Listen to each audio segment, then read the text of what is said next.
Sawadee and welcome to the Funk It Pod. And it's whatever day of the week you're watching this or listening to this. And it's time for some MMA talk. And this week is going to be quite short because, let's be honest, not much happened. Well, yes, something happened for the fighters, but it wasn't a pay-per-view with lots of implications, at least UFC-wise. All the other promotions, I have no clue what happened because all your media coverage output sucks. No matter if it's PFL, Bellator, or One Championship puts out lots of content, but also lots of content that they're just reusing all the freaking time. Sorry, One Championship. I understand. I'm in digital marketing. I understand that you're reusing content. It makes sense, but not the same stuff over and over and over. Again, if I see another Alan Lani, no offense, I just can't pronounce it, split or something that you've posted 1,000 times, I'm gonna really be mad. So, yeah, that's why. So, UFC heavy today, I was about to say 5 minutes, but I just watched Chael Sonnen on Morning Combat the other day when he was sitting down with Luke Thomas and Brian Campbell. They should just take each other's names anyways. They're like a married couple anyways, talking about erection problems and stuff like this. And Luke Thomas of all people, it wasn't even BC who brought it up. BC brought up how excited he was about Chael Anderson 2, and then Luke jumped on the erection and just couldn't let it go anymore. That could sound weird, I realize, but it was weird. So let's move on. So Chael actually said that once you reach a certain amount of views and subscribers on YouTube, you get like a phone call with a real person, and they help you to then optimize for the algorithm.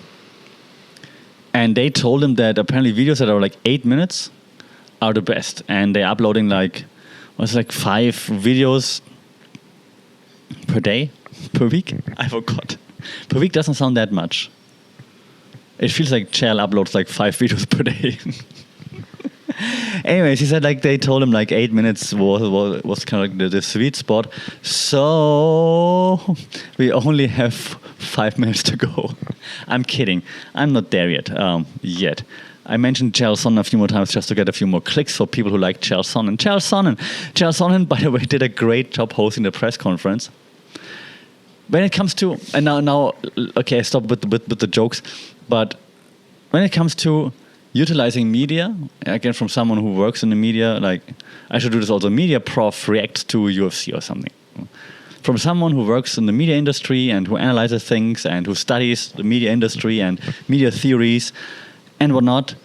And I don't know how much Chael looked into it. He does a great job. And I'm not sure if it's him, if it's his people that do the research on how to maximize the algorithm, how to engage the audience, how to structure the content, how to start with a bold premise, then just talk for 7 minutes and then have a teaser kind of conclusion, or something that people are really gonna talk about. So I'm not sure if he came up with this by himself, if he did some research into it, if he read into it, or whatever he did, it makes complete sense, also from a media theories point of view.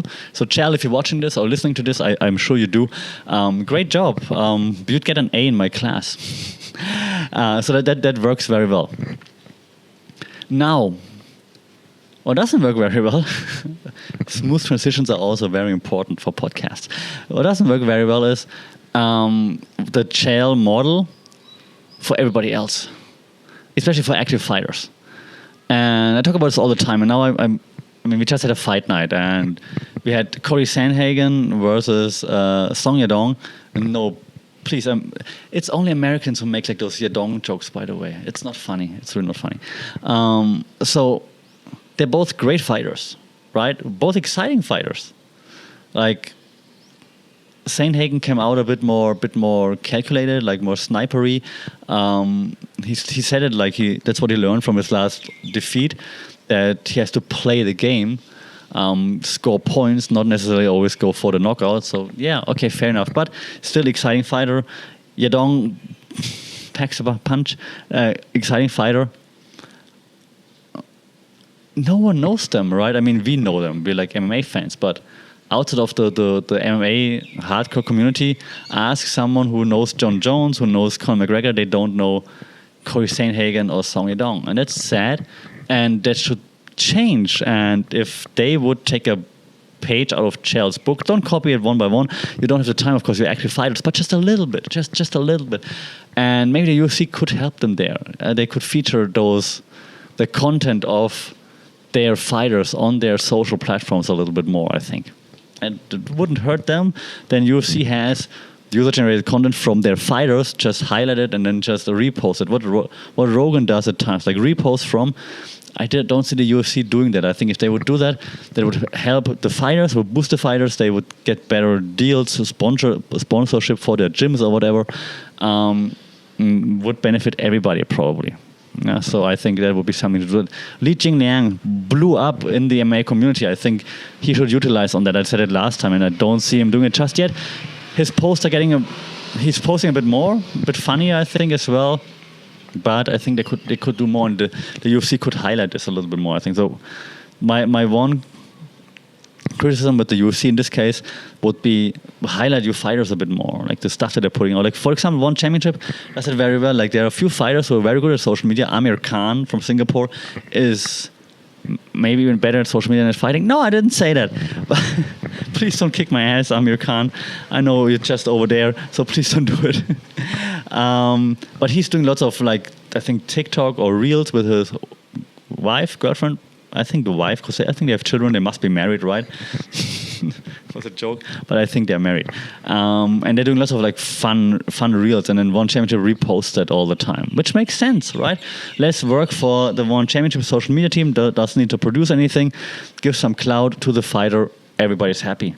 And they're doing the same thing with us. Like if Mighty Mouse posts something fun, One Championship reposts it, and so on. So why doesn't the UFC do that, I think? So that would be something the UFC could be doing, so do it. Other than that, yeah, so same with like the co-main event, right? Chidi Bang Bang.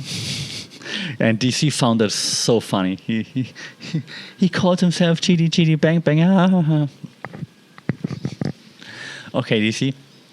Great, you're having fun there. But yeah, so Bang Bang and RoboCop, right? No one knows them, and they have a war, and the fights before were wars or insane knockouts, but no one knows. I bet not even lots of loyal UFC followers knew them before. Do something about it, UFC. You can help them. Why don't you help them? I know why, but help them. And if the UFC doesn't do it, then help yourself. Create content. Put it out there, collaborate. Like Triple C is very good at that with the collaboration. He collaborates with everyone. He had Chael on there too. Had Chael review like his cringiest moments. Then he's doing stuff with the Schmo, of course. He's doing stuff with whatever. He's very with Mike Tyson. He's very good at it. Like Triple C is great at collaborating. So props to him for collaborating and networking. Smart moves.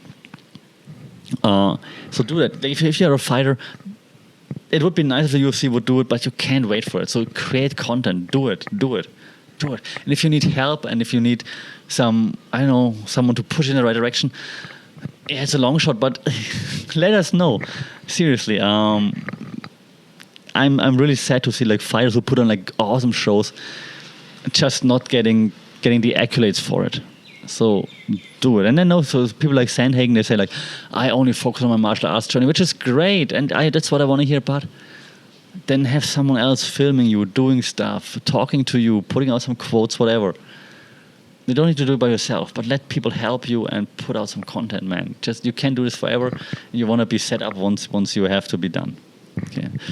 Okay, some serious words here. Last thing for this, and we're over 8 minutes. We made it. Chael will be proud of us. Last thing for today is now don't cheat. What's the next fight?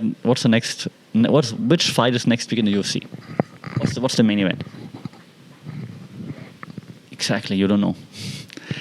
how in the world don't we know what's the next main event this coming week in the biggest fight promotion in the world? It's Mackenzie Dern versus Jan. Sorry. And no one knows about it. I had to go to the website to check out like what's the next fight. What? UFC, seriously.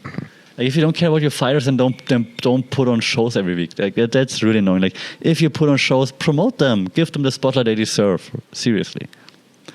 Then there's another fight night the week after. Also, no one knows probably about it. And then we have the next pay-per-view in Abu Dhabi.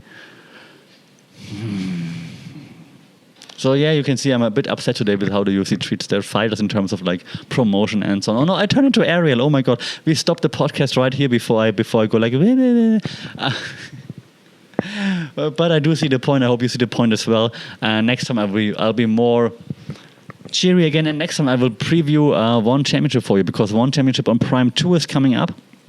End of September, so next week I'll break down the card and let you know who to watch out for, what to expect, and so on.